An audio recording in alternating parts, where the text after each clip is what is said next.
Welcome back to Scout Report. In recent years, Everton have become a byword for underachievement, continually ranking among Europe's top spending clubs and yet seeing little reward for their investment. Despite splashing more on transfers in the last decade than the likes of Bayern Munich, Borussia Dortmund and Napoli, the Toffees haven't once qualified for the Champions League and have played in the Europa League on just 3 occasions, with their league performance only getting worse since the big spending Farhad Moshiri first became a major shareholder in 2016.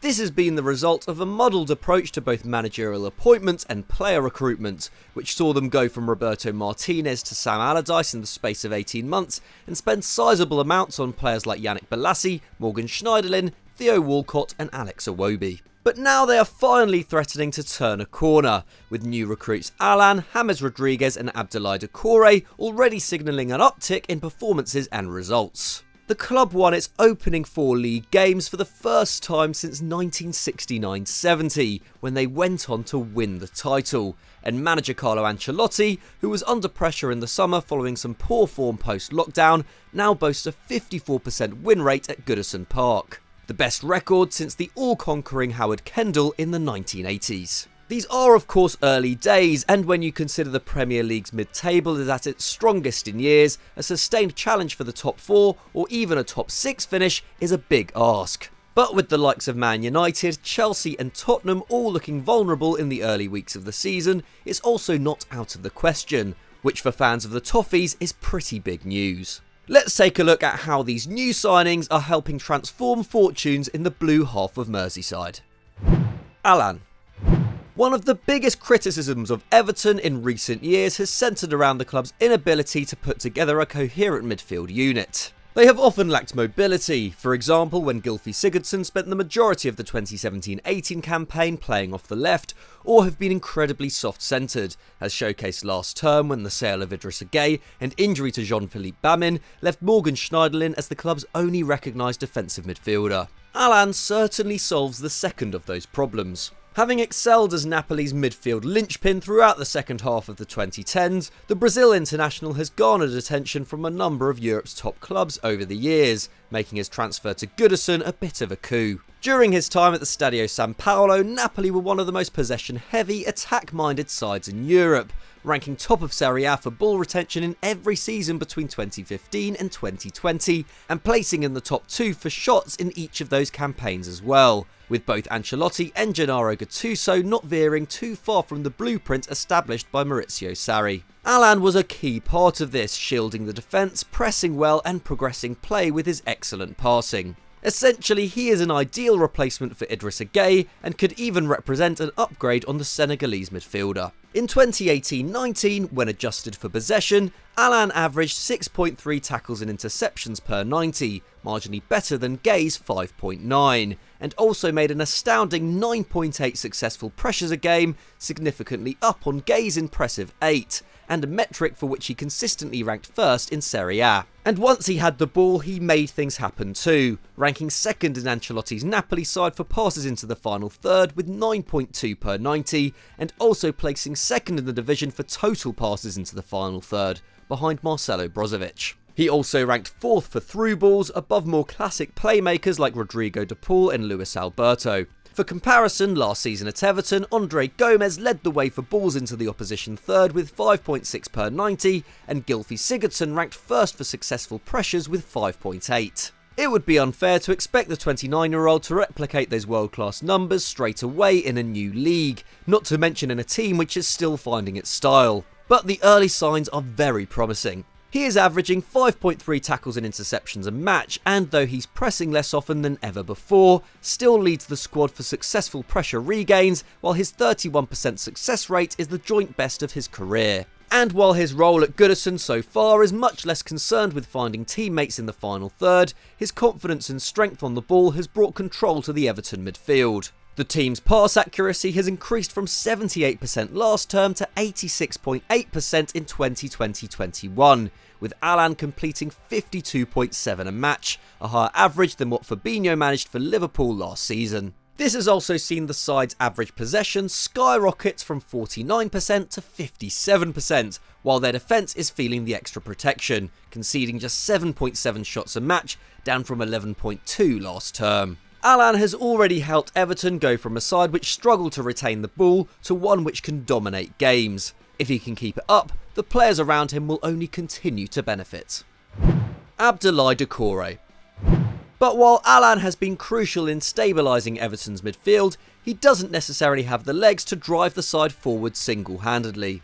This is where Abdoulaye Doucoure comes in. Premier League viewers will have been familiar with Doucoure's exploits for Watford, where he was one of the club's star performers, hitting double figures for goal involvements in the 2017-18 and 2018-19 seasons. A strong, energetic and intelligent box-to-box midfielder, Doucoure is adept at winning back possession and carrying the ball upfield quickly, which made him a consistent threat in a Watford side which played primarily on the counter. In 2018-19, arguably his finest season in a yellow shirt, he averaged 3.1 tackles and interceptions per 90 and carried the ball on average 258 yards a match, a figure only beaten by wingers Roberto Pereira and Gerard Delafeu. And he was of course a threat in the final third too, taking 1.5 shots and clocking up 0.36 expected goals and assists per 90. Impressive given he operated in a deep-lying position for much of the campaign and an average which would have placed him 4th in the Everton squad last term. Used to playing in a double pivot or in a more attacking role at Vicarage Road,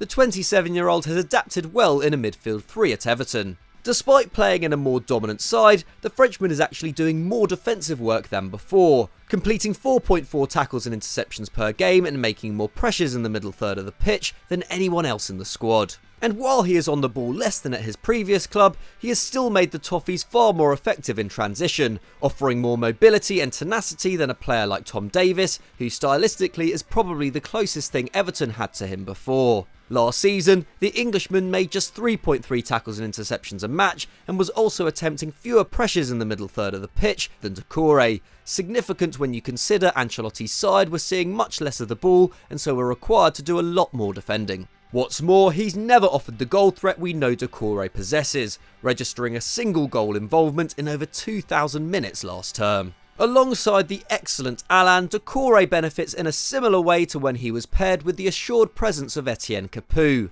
able to hunt down the ball and press freely, and thrust the side forward without worry of being caught on the break. Whether or not he hits the goal and assist numbers of his Watford days remains to be seen, but with a more prolific forward line in front of him, he probably doesn't need to. In making the Toffees midfield more combative, getting the ball into the right areas quicker, and getting the best out of Andre Gomes, Doucoure already looks essential to Ancelotti's system.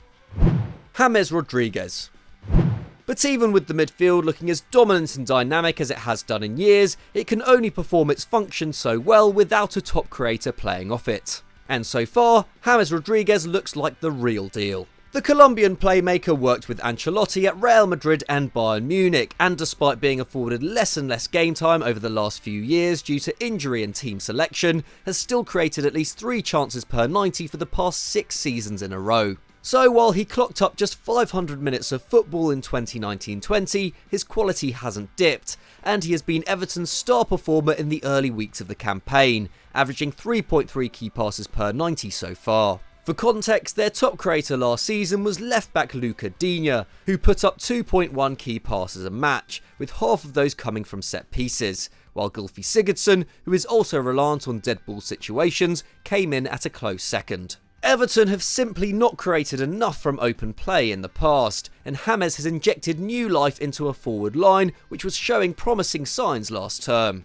In 2019-20, Richarlison and Dominic Calvert-Lewin both netted 13 times in the league. If they can both improve on that this term, then the Toffees will have the basis of a very strong attacking output. And thanks to James, it's likely they will. The Toffees are currently taking 14 shots a match, their highest average since 2013-14, when they finished 5th with 72 points, 6 points more than what Man United and Chelsea managed in 2019-20. Now, we're not saying that they're necessarily going to reach that tally again, and shots per game is not the be-all and end-all, but it's not just the volume of their attempts on goal that is promising, but the quality of chances they are resulting from. They are now converting 19.1% of their shots to goals, up from 9.4% in 1920. And this is reflected in their expected goals, which stands at 2.4 per 90, up from 1.4 last season. Considering that's better than what Liverpool managed in 2019-20, it's probably unsustainable, but even if these numbers average out a bit lower, they will still represent huge progress.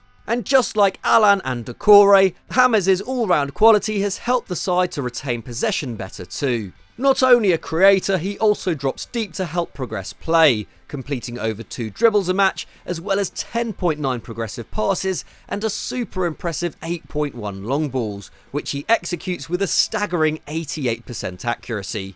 The kind of output we tend to see from Fernandinho and Thiago. Despite years of overinvestment, Everton were always missing a genuine superstar in their ranks. Now it looks like they finally have one. So that was how Everton's new signings have made them Champions League contenders, but what did you make of it? Let us know in the comments below. If you enjoyed this video, don't forget to leave it a like, and if you're new here, don't forget to subscribe to EuroFootball Daily, as we put videos like this out every single day. Thanks for watching, and we'll see you next time.